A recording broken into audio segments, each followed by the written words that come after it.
અમારે મિત્રો મોટા નાયતાથી રણુજા પગપાળા યાત્રાનો આજે અમારે 6ઠ્ઠો દિવસ છે અને અમે આવી ગયા છે આડેલ ચોકડી પર. તમે ચોકડી જોઈ શકો છો. અને હવે અહીંયાથી નીકળવાનું છે નિંબલકોટ, જ્યાં ગબ્બર ઠાકોરનો કેમ્પ છે. તે આપણે બપોરનું જમવાનું ત્યાં છે, પ્રસાદ ત્યાં લેવાની છે અને રોકાવાનું પણ છે અને ગબ્બરભાઈ ઠાકોરની મુલાકાત પણ કરવાની છે. અને અમારે શૈલેષભાઈ બે શબ્દો કહી બોલો. આપણે સારું હેડ્યા, પણ થોડા પગમાં હું આવ્યા હતા, ટૂબો બૂબો ઘસ્યું અને એકદમ ફ્રેશ સતીશભાઈને કરી નાખીએ છીએ માલિશ કરી. 1 કલાક મુકેશભાઈ અને એમાં શૈલેષભાઈ માલિશ કરી છે. આ તું બોનેટ ઉપર બેઠો ગાડીનો, 1 કલાક માલિશ કરી છે. તારા પગ હવે થોડો રેડી થયો છે, પોચો હજુ ઉતર્યો નહીં, બરાબર. અને શૈલેષભાઈ તમે શું કહેવા માગો? સારું હેડ્યા, 6 દિવસમાં આટલા આવ્યા. કારણ કે પહેલા વહેલા અમે હેડ્યા હતા. આમાં શૈલેષભાઈ હેડેલા હતી, 2-3 વાર રણુજા આવેલા હતી હેડતા. બાબાના ધોમમાં હેડવું એટલે બહુ કાઠું કામ. અને મારે તો મોનતા છે હોય રણુજા આવવાની, બરાબર. પણ અમારા શૈલેષભાઈ, રાજુભાઈ એ મારી સાથે હરખના હેડે છે અને અમારે મુકેશ કાકો છે એ ગાડી લઈને આવી છે સેવા માટે. અને એમને પણ ઘણી બધી માલિશ કરી છે મારા પગે. 1 કલાકથી માલિશ કરે છે. આડે ચોકડી પર બેસી ગાડી પર મસ્ત બેઠા છે. અને હવે અહીંથી સીધા નિંબલકોટ ગબ્બર ઠાકોરના કેમ્પે જાય છે અને ત્યાંથી પ્રસાદ લઈ અને પછી આગળ નીકળવું છે. પછી અરવિંદ ભગતની મેરડીનો કેમ્પ છે, અરવિંદ ભુવાજીને મળશું. હા, ત્યાં પણ પ્રસાદ લેશું, મુલાકાત લેશું. અરવિંદ ભુવાજીને જરૂરથી મળશું, કારણ કે અરવિંદ ભુવાજી અમારા ગામના બાજુના છે, બરાબર. અમારા ગામમાં લગભગ 20-25 કિલોમીટર છેટા છે અરવિંદ ભુવાજી. તો એમનું મુના ગામ છે અને આપણું છે નાયતા, બરાબર. તો અમે અમુક ટાઈમ ત્યાં મુના જઈએ છીએ દર્શન કરવા મેરડી માતાજીના. અને હું તો આ રવિવારે પણ જઈને આવ્યો હતો. અને આપણે લગભગ આજે તો લગભગ બાયતું નહીં પહોંચાય, બાયતુંથી 3-4 કિલોમીટર આગળ છે કેમ્પ, કાળુ ભગતની મેરડીનો કેમ્પ. તો કાલે આપણે બાયતું પહોંચશું અને અરવિંદ ભુવાજીને મળશું. અને તો આજે આપણે ગબ્બરભાઈ ઠાકોરને મળી લઈએ, અર્જુનભાઈને મળીએ, શ્રવણ ઠાકોરને મળીએ. તો વિડીયોમાં તમે બના રહેજો અને કોમેન્ટમાં જય બાબારી લખતા રહેજો. જય મેરડીમાં, જય બાબા, જય બાબા, જય બાબારી મિત્રો. તો મિત્રો અમે સવારના ચાલ્યા હતા અને અત્યારે આવી ગયા છીએ નિંબલકોટ ગબ્બરભાઈ ઠાકોરના કેમ્પે. અને સવારના ચાલતા લગભગ 12 વાગ્યા છે. 12 વાગે અમે આવી ગયા છીએ ગબ્બરભાઈ ઠાકોરના કેમ્પે. 25 કિલોમીટર જેવું કાપ્યું છે મારા અંદાજે. અને આ છે ગબ્બરભાઈ ઠાકોરનો કેમ્પ. તમને કેમ્પ કેવો લાગે કોમેન્ટમાં જરૂર કહેજો. અને કેમ્પ તો સારો જ છે, પણ ગબ્બરભાઈની પણ 3 ભાઈઓ પણ સારા છે, કારણ કે સેવાનું કામ કરી રહ્યા છે. અને એમના પણ મિત્રો પણ સારા છે કે આટલી બધી સેવા આપી રહ્યા છે. હાલ ગબ્બરભાઈને હાજર નથી અહીંયા, તો બીજા મિત્રો એમના છે અહીંયા ફૂલ સેવા કરી રહ્યા છે. તો આપણે અંદર જઈએ ને હું તમને અંદરથી કેમ્પ બતાવું કે ગબ્બરભાઈ ઠાકોરનો કેમ્પ કેવો છે. અને આપણે ગબ્બરભાઈ ઠાકોર જોડે મુલાકાત કરવાની હતી, પણ ગબ્બરભાઈને હાજર નહીં એ કે ભાઈ પ્રણામથી. અને આ છે ડીજે એમનું બંકો. તો આપણે અંદર જઈને સામે તમે જોઈ શકતા છો ખાટલા એટલા બધા છે, કોઈ વાત જ છોડજો. લગભગ મારા અંદાજે 400-500 ખાટલા છે. તો આપણે જઈએ અંદર અને અંદરથી હું બતાવું કેમ કેવો છે. તો એના પહેલાં તમે અમારી ચેનલ સબસ્ક્રાઈબ કરી દેજો, વિડીયો લાઈક કરજો અને કોમેન્ટમાં ખાસ જય બાબાનું નામ લખવાનું ભૂલતા નહીં. તો આપણે જઈએ હવે અંદર. તો મિત્રો આ છે મેન ગેટ, તમે જોઈ શકો છો. આ મેન ગેટ છે અહીંયાથી. અને આ બાજુ બહાર લીંબુ સોડાને છે. અને આ છે એમનું ગ્રુપ, જય બાબારી સેવા ગ્રુપ 13. અને આ 3 ભાઈઓનો ફોટો છે. તો આપણે અંદર જઈને તમને બતાવીએ, જેટલું આપણે કવર થશે એટલું બતાવશે, બરાબર. કારણ કે અંદર લેડીઝો વધારે છે એટલે આપણે એમનો વિડીયો નહીં લઈ શકતા.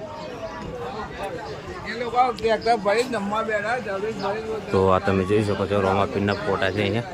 તો કોમેન્ટમાં ખાસ જય રોમાપીર, જય બાબાઈ લખવાનું ભૂલતા નહીં. અને સામેની સાઈડ રસોડું છે, આ બાજુ પણ આરામ કરવાનું છે. હા જો કેમ્પ બહુ મોટો બનાવ્યો છે.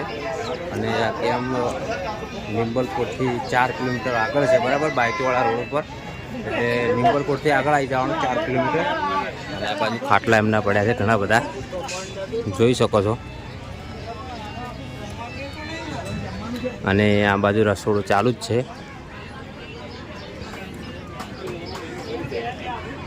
તો મિત્રો આ ગબ્બરભાઈ ઠાકોરનો કેમ્પ તમને કેવો લાગ્યો જરૂરથી કોમેન્ટ કરજો, બરાબર. અને આ બાજુ પણ આરામ કરવાનું છે. જો રોમાપીરનો અહીંયા ફોટો દોરેલો છે, હું તમને બતાવું.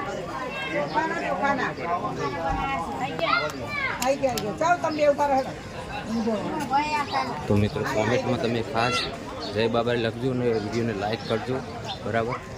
તો હવે અમે અહીંયાથી નીકળીએ છીએ આગળ, અને આગળ ક્યાં રોકાવાનું છે કોઈ ખબર નથી, તો વિડીયોમાં તમે બના રહેજો. તો મિત્રો અમે હવે ગબ્બરભાઈ ઠાકોરના કેમ્પેથી નીકળી ગયા છીએ અને થોડા આગળ આવ્યા છીએ એના કેમ્પથી.